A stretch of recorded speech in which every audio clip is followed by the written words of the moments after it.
Kol Nidrei, all vows. The recitation of Kol Nidrei goes back at least as far as what we call the Gaonic period, which began in the 6th century. This ritual, as dramatic as it is significant, is central in our work of teshuvah and seeking pardon. Kol Nidrei annuls oaths, not those made between individuals, of course, but those made al nafshatana, personally or religiously, over the next year. It underscores the importance of taking responsibility for our commitments, while also acknowledging that despite our best intentions, there are circumstances that may prevent us from fulfilling them. The oath may no longer be relevant. Situations change. Priorities change. We change. We perhaps misjudge our own abilities. But even under these circumstances, we shoulder the responsibility. We are not to take advantage of Kol Nidrei and renege on our promises or conveniently ignore our commitments. In the Talmud, we are told, let your yes be a yes and your no be a no. We cannot make commitments that we have no intention of fulfilling. So when we recite Kol Nidrei, we undertake to be even more scrupulous in the new year by aligning our deeds with our words and our words with our values. This idea comes directly from Torah. In Parshat Teruma, we see rules regarding the Ark of the Tabernacle. We're taught that both the inside and the outside Ark are both to be covered in gold. This is a little strange because only the outside of the Ark would be seen. The Talmud explains it as a metaphor for a Torah scholar. The outside Ark is the practice of Torah, that which is perceived, demonstrating to others what is on the inside. No matter how learned one is in the ways of Torah, one is not a Torah scholar if their outside does not reflect the inside. One must behave with the precepts of Torah privately and publicly. One's outward appearance must reflect their inner nature. We call this integrity. Integrity comes from the Latin integritas, and it means wholeness. It comes from the word integer in mathematics, as in a whole number, as opposed to a fraction. It means one. It speaks to the relation between aspects of oneself. It is an alignment of values in both words and actions.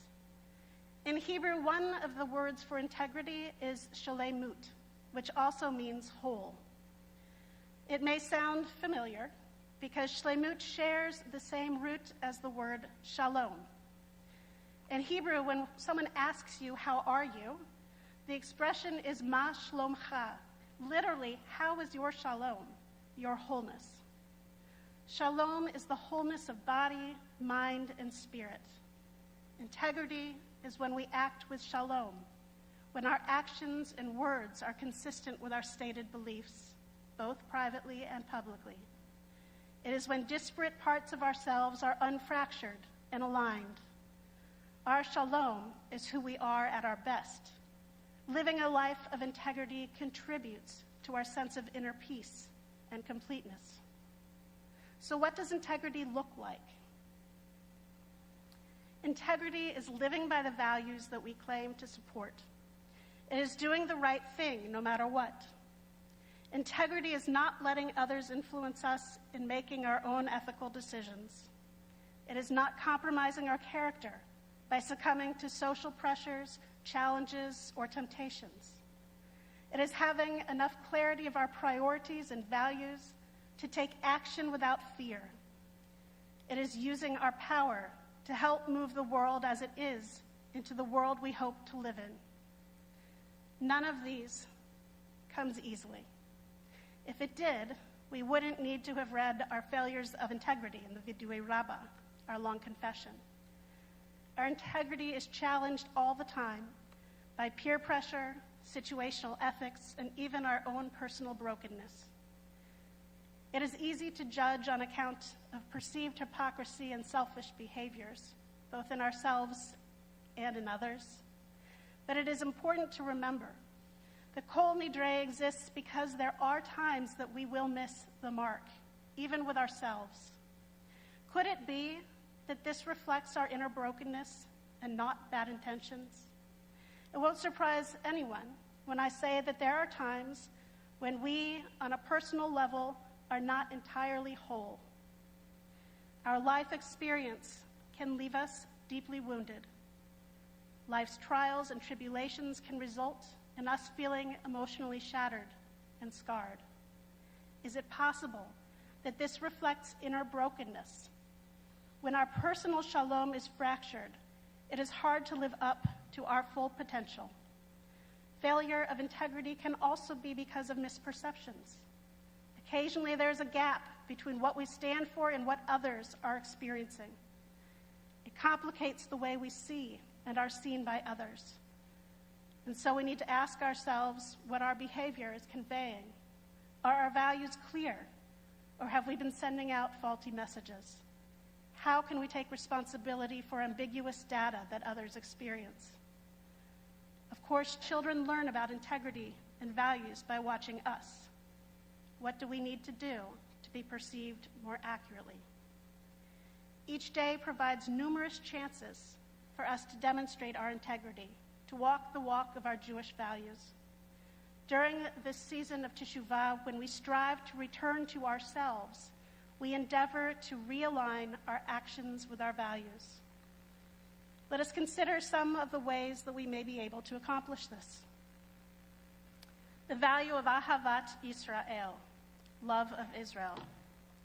What outward behaviors do we engage in that reflect our love of Israel?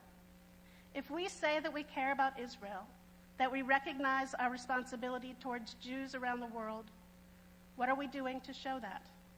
How have we been supporting it? Have we done all that we can to be able to visit? Do we donate to progressive causes in Israel, like Women of the Wall, the Reform Movement in Israel, or the Israel Religious Action Center? Do we raise our voices in the ongoing fight to preserve democracy in the state of Israel? Are we supporting Israeli nonprofits like Yad L'Kashish or Magen David Adom when we give our tzedakah? Do we advocate on behalf of Israel's welfare, her right to defend herself, her very right to exist? Do we opt into the arts dues on our temple memberships? Are we staying informed?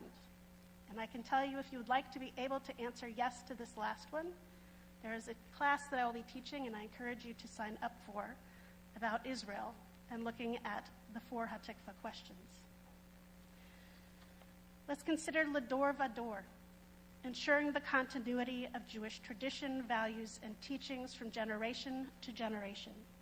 We claim that this is important to us. In fact, above the hallway next to our main doors are the words, "Our school is our future."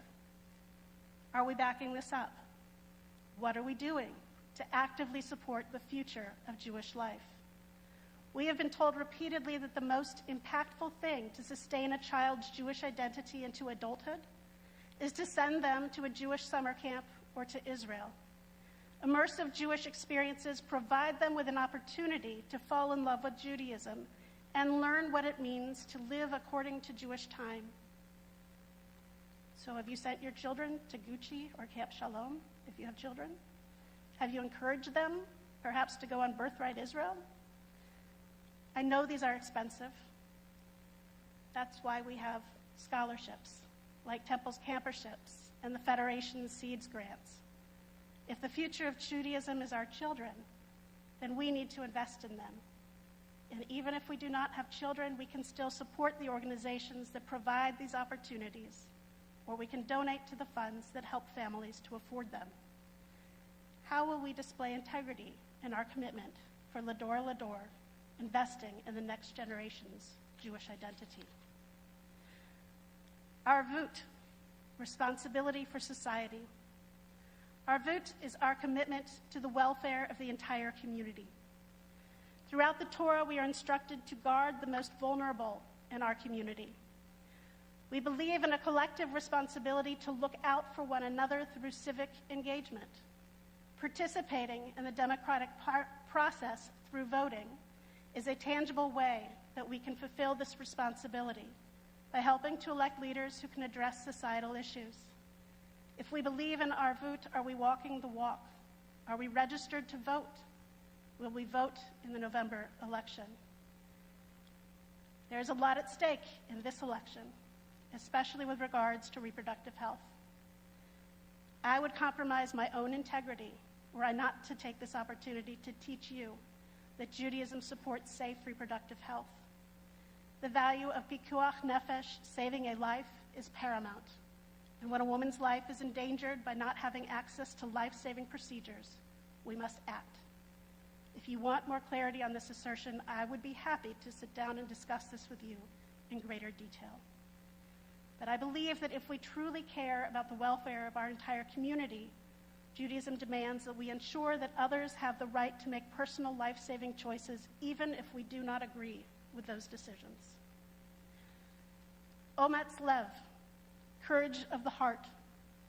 The Hebrew phrase, chazak ve'amatz, al ta'arotz ve'al techat. Be strong and of good courage. Do not fear nor be afraid. Comes from a portion of Joshua 1:9. Ometz lev represents the idea of inner strength, bravery, and the willingness to face challenges and fears with a courageous heart and a resolute spirit. We read in the Talmud, Shitika kahoda'a damya, silence is tantamount to acceptance. Morally, it would be irresponsible to be silent in situations that call for action. Standing up for our values demands that we act courageously and speak out in the face of hatred. Do we demonstrate this strength in the face of hatred or abuse of power, even when we are fearful? Or do we quietly sanction generalizations, jokes, or slurs? Our reactions are seen by those who are most impressionable, and how they see us react in these moments will be how they in turn react when they are in that situation. Do we have the courage to stand up for what is right, intervene? Have we committed to being upstanders? Being strong and courageous can also speak to feeling fear and not letting it prevent us from doing what we say matters most to us. In this case, I want to be specific and talk about anti-Semitism. Last week, someone threatened our Jewish community. They did so with the intention of keeping us from participating in services on one of the most significant days on our Jewish calendar. Even though we have been diligent in safety protocols here at Temple, anti-Semites are trying to cast doubt on our security and prevent us from full participation in our Jewish lives. I know that some of you are truly afraid. If you are able, I ask that you not let fear and hatred triumph. If our personal shlemut is whole and unbroken, then we can show up even when we are afraid, demonstrating resilience and determination in the face of hatred. There are so many ways that we may display our integrity, ensuring that our outer behaviors are reflecting our inner values. And I could continue to ask you about how we are observing all of these other values of genivat da'at, which is avoiding deceit through transparency, or ba'al tashchit, being stewards of the environment. But all of this come down to the same question. Are we holding ourselves accountable for the things that we say matter most to us? Yom Kippur is the time for us to be brutally honest with ourselves and with God.